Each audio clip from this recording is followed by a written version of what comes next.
हैं अभी लारी जी हमारे साथ आ गए हैं। बताना चाहिए दो लोगों के बीच चर्चा चल रही थी तो मैं उनको नहीं ले पाई। आप वरिष्ठ पत्रकार हैं, बिहार की पैनी नजर रखते हैं हर विषय पर। आज जो प्रधानमंत्री नरेंद्र मोदी ने तीखा हमला किया है, एक नैरेटिव सेट करने की कोशिश की गई है, कन्हैया बेलारी जी क्या बोलेंगे उस पर? जंगल राज की याद दिलाई, अपनी सरकार की उपलब्धियां गिनाई। सरकार की तो उपलब्धियां गिनाई ही और प्रधानमंत्री का भाषण अच्छा भाषण था, बहुत ही अच्छा भाषण था, मैं उनको मानता हूँ। लेकिन एक दो बातें जो जैसे उनको ग्राउंड की रियलिटी के बारे में कुछ जानकारी नहीं थी, इसीलिए मुझे लगता है या वो स्वीकार नहीं करना चाहते हैं। खाद की अभी सबसे ज्यादा किल्लत है और यूरिया खाद जो उसका प्राइस है 266 to 750 रुपये में किसान खरीद रहे हैं। पता नहीं कहाँ से उनको की खूब कालाबाजारी हो रही है, लाठियां भी चल रही हैं। ये उनको ग्राउंड की रियलिटी नहीं है। मुझे लगता है सुधांशु जी बैठे हुए हैं तो ये अवगत करा देंगे कि बहुत ही किल्लत है। मैं भी किसान हूँ, मैं भी खेती करता हूँ, अभी पटवन है, हम स्वयं मैं 500 रुपये खरीदा हूँ। खैर, ये एक अपेक्षा थी प्रधानमंत्री नरेंद्र मोदी से। देखिए अभी चल रहा है कि अभी केंद्रीय नेतृत्व जो है बीजेपी का कहीं से कोई ऐसा संकेत नहीं दिया है कि बिहार में जो चुनाव होंगे, बिहार का चुनाव जो होगा वो नीतीश कुमार के नेतृत्व में होगा और उसके बाद वही चीफ मिनिस्टर होंगे।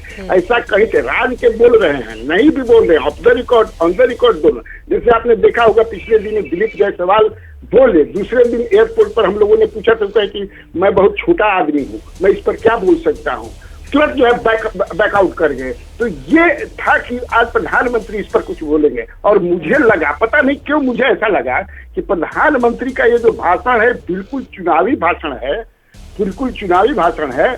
और ये कहीं ऐसा नहीं कि मध्यावधि चुनाव न हो जाए। हमको तो ऐसा लगा कि जो भाषण दे रहे हैं बिल्कुल वही है, कहीं यहाँ मई और जून में ही न चुनाव हो जाए, क्योंकि बहुत गर्मी रहती है। ऐसी बातें मत बोलिए, आम जनता भी डरने लगेगी।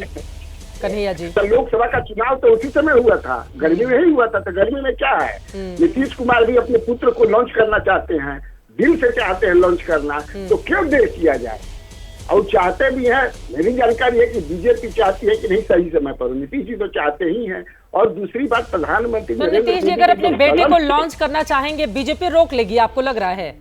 नीतीश अगर चाह लिया कि मेरा बेटा राजनीति में आए तो किसकी इतनी हैसियत है कि उनके बेटे को राजनीति में आने से रोक लेगा? हाँ, मैंने ये चाहे बीजेपी हो चाहे खुद उनकी पार्टी के लोग हों। नहीं, कहा क्यों रोकेगी, नहीं। लेकिन एक रहता है नहीं कि फिर बीजेपी तो चाहती है कि ये तो विजय सिन्हा जी भी बोल रहे हैं कि अटल बिहारी वाजपेयी जी का जो सपना था हम पूरा करेंगे यहाँ पर। अरे लोग चाहते हैं बीजेपी की, फिर उनके पुत्र जब लॉन्च होंगे तो जो 15% का शेयर है जिनका नीतीश कुमार का, आप समझ सकती हैं। 15% का शेयर है क्या? कहाँ शेयर है, किसका शेयर है, किस संदर्भ में आप ये बातें कह रहे हैं?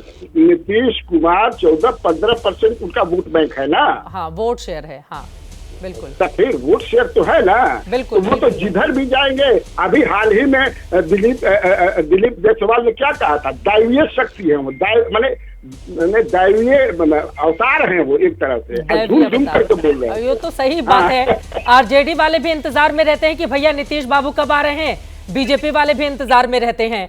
और नीतीश कुमार इस देश की सियासत के ऐसे शख्सियत हैं जो एक और एक मिलकर दो नहीं होते हैं, बल्कि एक और एक मिलकर 11 हो जाते हैं। आरजेडी की तरफ रहते हैं तो खुद ही मुख्यमंत्री बनते हैं, उनकी सरकार बनती है।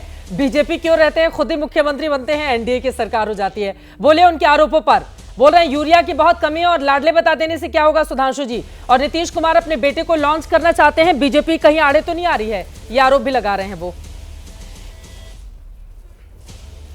देखिए, मैं एक बात पहले कह चुका हूं, उसको दोबारा कह देता हूं। शक्ति यादव जी ने जो कुछ बोला और जो कन्हैया जी ने बोला, तो मैं शक्ति यादव जी की पार्टी से कहूंगा कि कन्हैया जी को सम्मान पूर्वक वो कहें कि वो इंडी गठबंधन के उन मुख्यमंत्रियों और पहले खड़गे जी के पास जाएं और बताएं कि ये स्थिति है, आपने झूठ बोला है।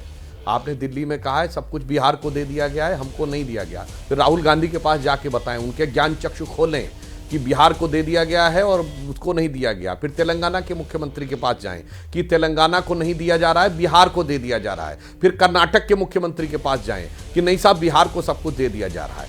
तो आप दो में से एक बात बोलिए। पहले आपके गठबंधन में ही लगता है कि आपस में एक का नहीं है, मतलब वो एकदम उत्तर बोल रहे हैं, आप एकदम दक्षिण बोल रहे हैं। तो भैया दोनों में सच क्या है पहले बता दीजिए। पहले हमारे यहाँ तो बिल्कुल एक का है, हम तो दिल्ली में भी कह रहे हैं बिहार की पूरी संवेदनशीलता के साथ बिहार के विकास के लिए हम समर्पित हैं, और पटना में भी कह रहे हैं। हम भी वही बोल रहे हैं, जदयू भी वही बोल रहा है। पर आपके यहां समझ में नहीं आता है कि स्थान बदलने के साथ साथ आप और पार्टी बदलने के साथ साथ एक ही गठबंधन में कैसे आपस में सब कुछ बदल जाता है।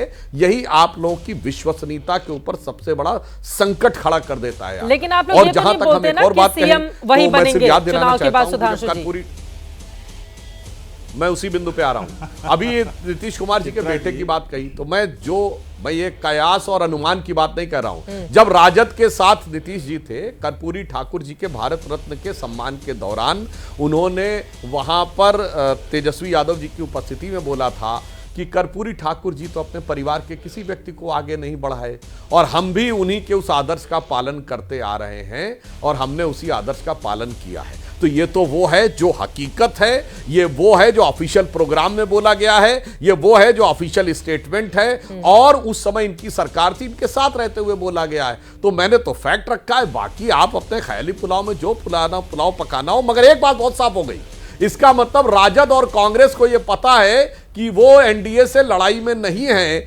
इसलिए वो ललचाई नजरों से एनडीए के अंदर की कुछ चीजों के बारे में ख्वाबों ख्यालों में अपने ख्याल बुन रहे हैं। यह बात कम से कम शक्ति जी और जो विश्लेषण कन्हैया जी ने दिया उससे यह बात तो साफ हो गई। आपके लाखों दर्शकों चलिए ठीक है, वक्त हमें इतने की इजाजत देता है। तमाम मेहमानों का बहुत धन्यवाद हमारे साथ चर्चा का हिस्सा बनने के लिए।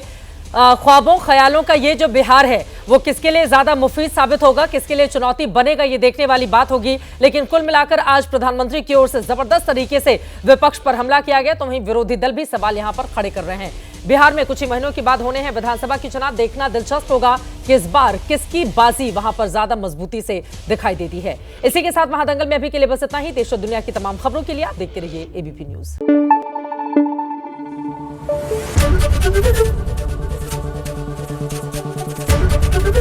एबीपी न्यूज आपको रखे आगे।